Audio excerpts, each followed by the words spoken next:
It's Kia. Say hi. Bye. Hi, love. Now, as everything that was ostracized, the African accent is now cool and used to relate to the commoners. We are the commoners, by the way. So the supposed African accent has been used in different TV shows and all that kind of stuff to portray what Africans are supposed to be like, which is often in a very inaccurate way, and is often very disrespectful, and it's often not even played by Africans, which is another thing. But on today's video, we will be talking about African people that are being accused of using a fake African accent. An oxymoron in itself, but let's just dive into it. Uno, dos, tres, cuatro, cinco, seis, when the cameras come off, but you don't talk like that in your part in normal. Bitch, you're a character. You do it for the camera, bitch. You do it for the cameras, bitch. And under that video, there was just so many comments of people tagging other creators, which I'm not gonna mention because this topic exceeds just some few creators that were mentioned, but like, we want to dive deep into why this even is a topic in general. But essentially what this creator is saying, that there's some African creators who have supposedly forgotten their African accents, and now because it's cool to be African, they're not using those fake African accents to gain views and to just profit off of it, while essentially encouraging disrespect or misinformation about Africans in general. I think sometimes when it comes to discussions like this, people get confused between faking an accent and code switching. Now, to define code switching, we are mainly talking about African content creators or actors and stuff like that are living abroad where they are the minority. So with that in mind, code switching is the ways in which a member of an unrepresented group consciously or unconsciously adjust their language syntax, grammatical structure, behavior, and appearance to fit into the dominant culture. And just reading that, there are moments where I believe my African mom would speak in a different tone of English when she'd come to my predominantly white school, you know, and speak to my teachers. She definitely changed her accent just like that. But I wonder if we'd call that code switching, since the dominant culture essentially is of African descent, not really this white school that I went to. But in order to fit in that space, which again was predominantly white, she would have to code switch. So anyway, I'm getting off topic. And when it comes to fake African accents or fake accents in general, it often involves someone often involves someone deliberately adopting a speech pattern or accent that is not authentic to one's background or identity. Or faking the accent may involve portraying a false identity or perpetuating stereotypes about a particular group, which can be seen as disingenuous or disrespectful. In order to fake an accent or faking this African accent, you are adopting a speech pattern or accent that is not authentic to one's background or identity. So essentially, according to this, you can't really fake an accent if you are from there, if you are from that particular African country. It's not really fake because it's real. But I do understand the nuance of it, where you are not faking it, but you are using that African accent in order to perpetuate stereotypes in a way that negatively impacts your culture or Africa in general. And this can come off as an African person who has moved overseas at a very young age, who has not adapted to their language. But because there's movies, there's family members can easily grab on to their African accent as it's spoken around them, but it's not really something that comes naturally to them. And they can perpetuate these horrible stereotypes about their particular culture for the sake of views and all that kind of stuff. Like, that is definitely possible, and it definitely does happen.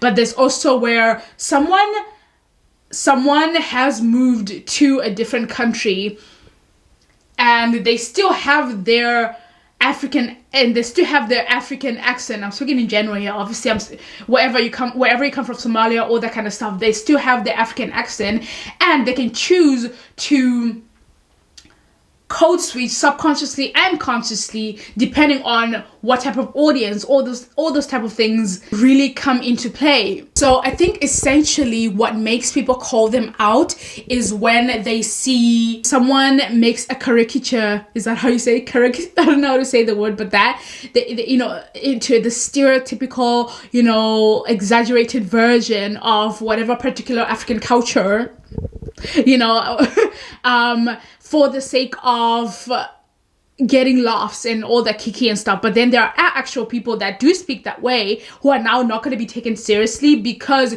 when you are speaking that tone, you are talking about things that aren't serious. But when you do want to talk about things that are serious, then you use your supposed normal and good accent. So then it just perpetuates that idea that, oh, when it comes to shits and giggles, yeah, I'm speaking the African accent. But like when it comes to serious things, you know, I want to try to sell you something, then, you know, oh, it's branded content or something like that. Then I'm going to speak in this posh language because, you know, I'm targeting a different audience. I think that's where some people kind of get the ick, or where some misunderstanding might come through, or some people just don't know who you are, you know, and don't understand what your humor is, you know, or the relationship between you and your audience. I feel like sometimes that happens, and I remember seeing this video by Kat saying that this comedian uses a fake African accent, which was interesting because he could see that, and he's not even African, he's Black American, but you could see someone's using a fake African accent in order to capitalize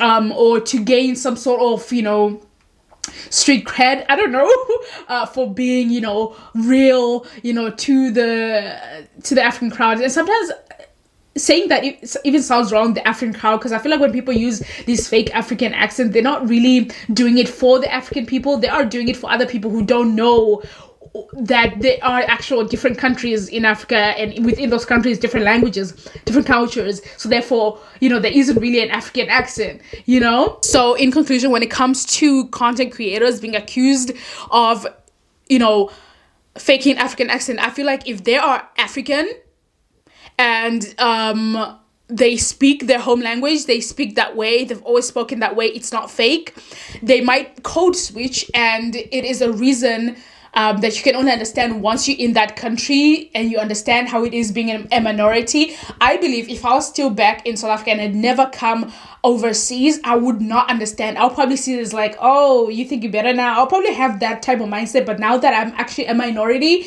and I'm in spaces where I can't, you know, speak in my African accent, because they won't even understand the English that I'm trying to say. You know, they won't even, you know, so I have to sort of change it consciously and unconsciously as well. So I definitely feel them on that, and that's just like who they are, and it is what it is. Code switching, all that kind of stuff. Accents are more complicated than we actually think they are. I also wanted to talk about movies, the movies that we see, the TV shows, as I've spoken in the beginning of the video, that you see these accents, this supposed African accents. We us as Africans, we'll be looking at it like, which country is that? What accent is that? You know, like I'll be looking at you looking at me, I'm wondering, I have no idea who that person is.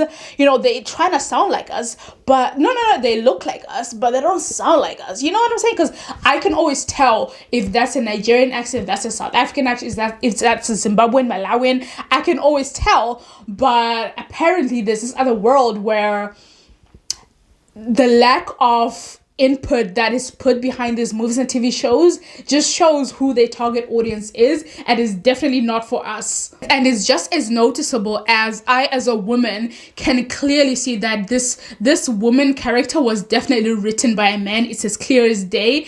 As an African, I can always tell, okay, there was definitely not an African person in that meeting when they were making that script. There was definitely, because no one even bothered to even see, you know, the country, you know, the origin. It's just like straight up the African accent, you know, and they're wearing different clothes from different countries, all enmeshed in one. And it's kind of frustrating to see, you know, and I think as Africans, we just wish that there would be just more effort when it comes to that, and not just like stamping African, where it's like, no, there's like 50 something countries here, there's so much diversity, why, you know. And that's also, I think that's also something that happens everywhere in a sense, because I think as humans, we can't help but generalize, you know, but obviously we focus on African, you know, stuff, because I came to France and I was told that there's different accents in France, in French, or even different types of French. I was like, what? You know, sounds the same to me. But that's because all the movies I've been watching where there's a French person with an accent, they always sound the same, you know, but like, apparently there's like the Parisians in Paris speak differently than here in the south of France. I had no idea, absolutely no idea. But obviously being here, meeting the people, doing a little bit of research, you get to understand. So I think that's all we're asking really, is that people just do a little bit of research and represent African people accurately, and also to African people to represent each other accurately as well, and to just be aware, to always, you know, add the disclaimers and all that kind of stuff, because it's 2024 and there's some people that still think, you know, Africa is one country, all that kind of stuff, and that's just added, and you just like doing this one weird accent that's supposedly to be African, that just makes everything worse and hard for us to just function in real life, because someone will be like, yeah, but where are you really from? Because like my English, I don't even know what accent I have, honestly. It just comes and goes because I've lived in different places. Yeah, but there's that. But let's just in conclusion, let's just not be quick to judge each other, because there's a lot of things that come with accents and trying to fit in societies as well, how we are looked. Everyone's going through their own journeys. So I'm so sorry if this video wasn't as structured. I definitely hope that it would be, but it was not. But like, I just said what I said. Hopefully you can add something in the comments that will like educate me as well. And yeah, let's continue the discussion in the comment section. See you guys next. Oh my gosh, there was no Jerry final thoughts. It's fine, we'll live. Anyway, see you guys next time. Bye.